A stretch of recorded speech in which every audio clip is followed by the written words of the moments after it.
Saudara-saudara persekutuan jemaat yang terkasih dan diberkati oleh Tuhan kita Yesus Kristus. Salam kita semua.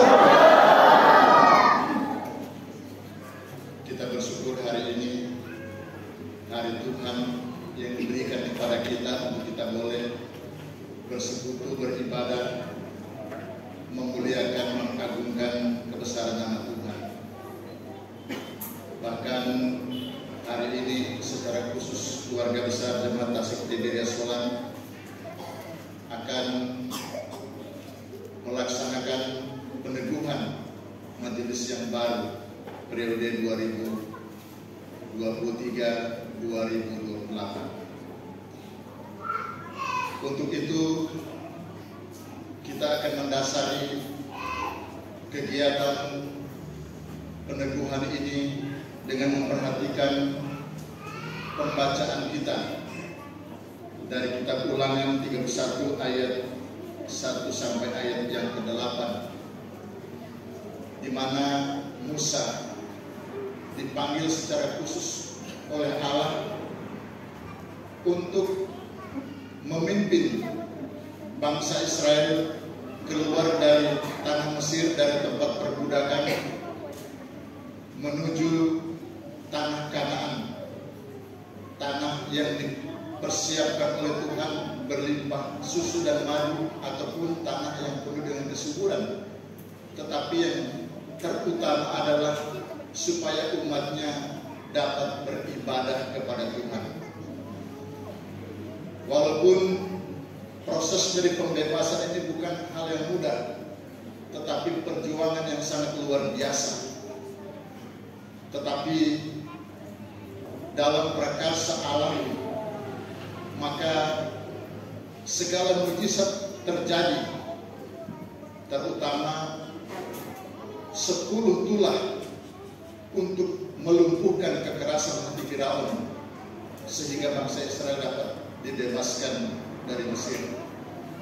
Bahkan dalam perjalanan pun di padang gurun juga Tuhan menyatakan kuasa dan penyertaannya bagi umatnya, sehingga mereka bisa melihat dan percaya bahwa Allah selalu ada di tengah-tengah mereka dengan kuasanya yang penuh.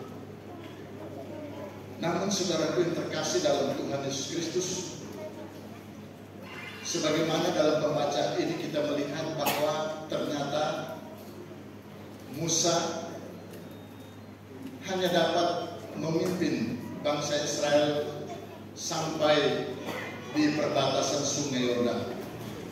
Bahkan belum menyeberang Sungai Yordan, umat ini berkemah di sana untuk beristirahat, merupakan satu tahapan atau fase di mana mereka mempersiapkan diri lagi untuk meneruskan perjalanan mereka dalam menyeberang Sungai Yordan sampai kepada tanah Kanaan.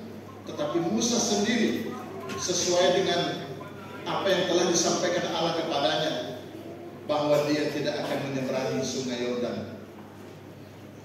Di samping memang usianya sudah tua, 120 tahun, tetapi juga bahwa Tuhan Allah sendiri sudah menetapkan dia.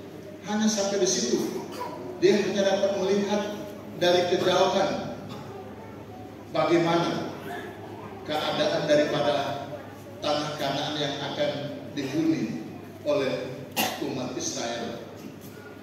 Saudaraku yang terkasih, secara manusiawi sebenarnya bisa saja Musa mengeluh atau protes pada Tuhan. Kenapa saya ini sudah setengah mati dari awal berjuang untuk memimpin bangsa Israel keluar dari tanah Mesir, tapi akhirnya saya sendiri tidak sampai ke tempat tujuan, hanya sampai di sini. Tapi tidak.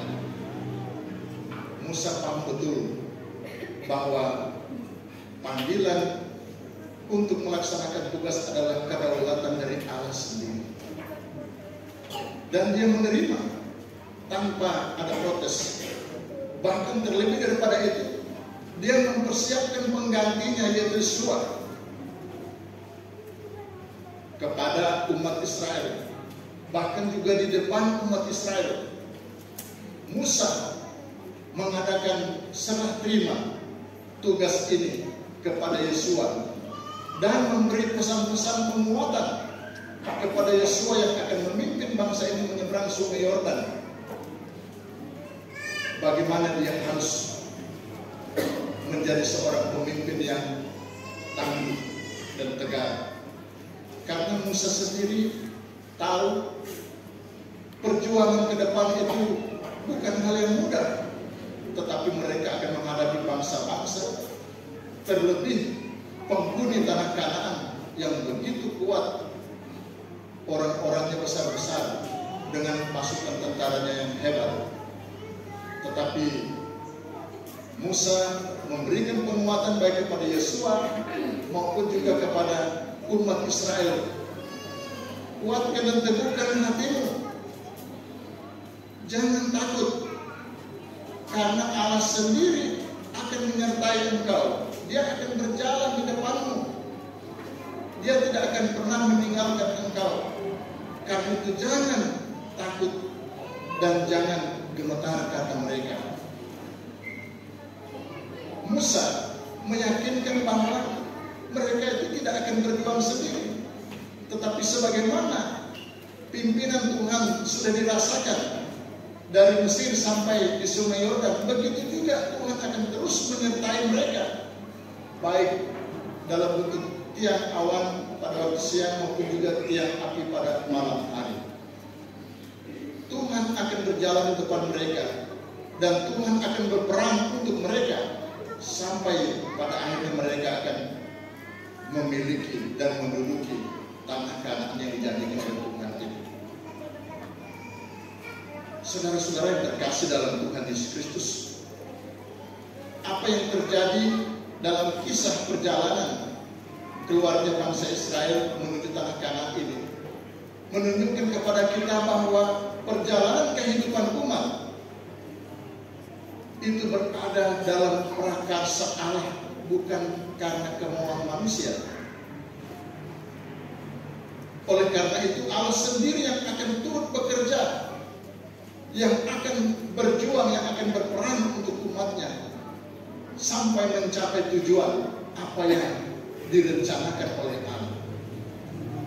Karena rencana Tuhan itu tidak akan pernah gagal kalau memang Dia sudah menetapkannya.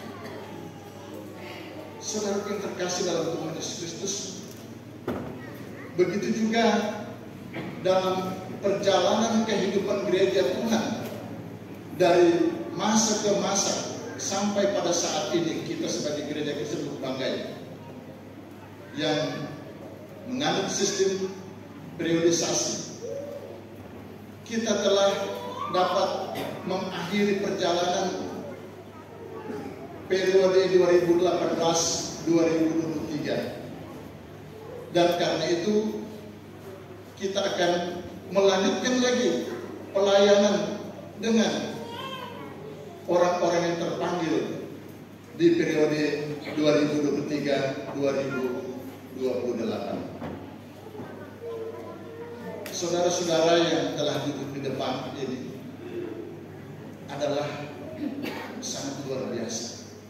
Kita bersyukur bahwa dalam segala keterbatasan, dalam segala kelemahan, dalam segala keberdosaan, Tuhan Allah panggil saudara-saudara untuk bekerja melayani Dia di tengah-tengah jemaatnya dalam kapasitas kita masing-masing. Dan ini patut kita syukuri, karena memang tidak semua tentu kita diberikan kekhususan untuk melaksanakan tugas ini. Kita melihat bagaimana Tuhan Allah telah memanggil juga nabi-nabinya, pemimpin-pemimpin dalam kitab Perjanjian Lama, seperti Musa, Yosua, Yesaya, Yeremia, bahkan sampai pada pemimpin-pemimpin Perjanjian Baru. Saudara yang terkasih, kita pun juga dipanggil oleh Tuhan seperti itu. Dan saya perlu jelaskan kepada kita bahwa ada di antara kita yang dipanggil, ada di antara kita juga yang terpanggil tentunya. Apa perbedaannya. Kalau dipanggil itu artinya dia sebenarnya tidak tahu kalau dia mau dipakai, tapi tiba-tiba Tuhan mari laksanakan ini. Nah, itu contohnya seperti Musa, seperti Yeremia. Dan panggilan Tuhan itu tidak bisa ditolak sama sekali. Itu merupakan keharusan. Kita bisa bayangkan itu bagaimana Musa. Sama dengan Yeremia. Tuhan, aku ini masih muda. Aku ini tidak pandai berbicara dan sebagainya. Tapi Tuhan katakan apa? Jangan katakan kau masih muda dan tidak pandai berbicara. Tetapi kemanapun engkau kuutus, dan kepada siapapun juga engkau kuperintahkan, harus engkau pergi. Harus. Karena apa? Ada janji bahwa Tuhan tidak lepas saja begitu, tetapi aku akan menyertai engkau, aku akan menyertai lidahmu, sehingga mereka yang tidak mampu menjadi mampu. Karena dia bukan melaksanakan tugas dengan kekuatan sendiri. Tetapi jangan coba-coba juga sudah dipanggil lalu menolak. Kita lihat saja Yunus dong. Yunus suruh pergi ke Nineve, tiba-tiba dia langsung belok ke Tarsus. Apakah Tuhan tidak melihat? Tuhan tahu. Bahkan dia mendatangkan badai, hampir saja kapal yang ditumpangi itu tenggelam karena dia. Tapi akhirnya juga ketahuan dan dia dibuang, dan akhirnya Tuhan memutus ikan besar untuk memakan dia. Tetapi Tuhan tidak binasakan. Tuhan masih beri kesempatan bertobat. Ikan sendiri membawa dia ke Nineve. Di sana dimuntahkan setelah 3 hari dia berdoa di dalam perut ikan itu. Itu menunjukkan bahwa jangan coba-coba lari. Kalau Tuhan sudah memanggil, harus pergi. Lalu yang kedua, terpanggil. Banyak juga orang yang terpanggil. Artinya itu muncul dari kesadaran diri. Contohnya Yesaya. Yesaya itu dia terpanggil. Dia merasa dirinya itu bahwa begitu berdosa, seperti dibilang kain kotor. Dia tidak layak di hadapan Tuhan, tetapi Tuhan telah melakukan perkara-perkara yang besar. Tuhan telah menyatakan kasih kepada dia. Lalu apa yang dia mau berbuat untuk Tuhan? Ketika Tuhan bertanya, ladang-ladang telah menguning, tetapi pekerja sedikit. Lalu Tuhan bertanya, siapakah yang akan kuutus? Siapakah yang mau pergi untuk aku? Lalu Yesaya menjawab, ini aku Tuhan, utuslah aku. Terpanggil, kami terpanggil untuk melayani. Lalu Tuhan pakai dia. Jadi saudara yang terkasih, memang banyak juga kita juga terpanggil. Tapi jangan juga kalau ada orang yang dia ingin jadi pelatih, sudah lo ambisi kamu jadi mau, jangan juga. Karena itu tergantung motivasi kita. Banyak juga orang yang suka, dan Tuhan kadang-kadang menjawab kerinduannya itu. Akhirnya Tuhan panggil dan Tuhan pilih dia untuk jadi pelayan. Jadi kita ini ada pelayan yang mungkin masih baru, tetapi ada juga mungkin pelayan yang sudah bertugas lalu tetapi juga terpilih lagi. Ya bersyukurlah, karena Tuhan masih beri kesempatan. Selagi masih ada kesempatan, kita melayani Tuhan. Karena berkat keselamatan dari Tuhan itu telah diberikan kepada kita. Tetapi bukan juga berarti yang tidak terpilih berarti saya tidak terpanggil. Tidak. Semua itu memang ada bagian-bagiannya dan ada saat-saatnya. Mungkin saudara-saudara masih tersedia ruang-ruang yang lain dalam pelayanan. Masih banyak tugas-tugas di korum, di konversus, dan juga berbagai kebutuhan dalam jemaat ini sekarang bisa dipakai oleh Tuhan dengan talenta yang masih Tuhan berikan. Bisa menjadi berkat. Bahkan juga anggota jemaat pun ketika melakukan hal-hal yang baik untuk menopang pelayanan itu juga kita menjadi alat untuk pelayanan pekerjaan Tuhan. Semua kita dipakai sekecil apapun juga talenta yang Tuhan berikan kepada kita. Nah, oleh karena itu saudara pun terkasih, bagi saudara-saudara yang akan melanjutkan pelayanan untuk periode yang baru, kita sadar bahwa tantangan itu pasti akan tetap ada. Mungkin sama dengan hari kemarin, tetapi mungkin juga berbeda, bahkan mungkin lebih berat. Kita tidak tahu. Tetapi apa yang perlu kita miliki, kita harus mempersiapkan diri. Ingat apa yang disampaikan oleh Musa kepada Yesua. Jangan takut. Karena apa? Karena kita tidak berjalan sendirian. Tuhan yang punya pekerjaan dan pelayanan ini, Dia akan terus-menerus menopang saudara-saudara. Dia akan berjalan di depanmu. Dia tidak akan pernah meninggalkan engkau. Karena itu jangan pernah khawatir dan jangan pernah putus asa. Satu hal yang perlu saya ingatkan, kadang-kadang ada orang ketika melaksanakan tugas dia rasa berat tantangan itu.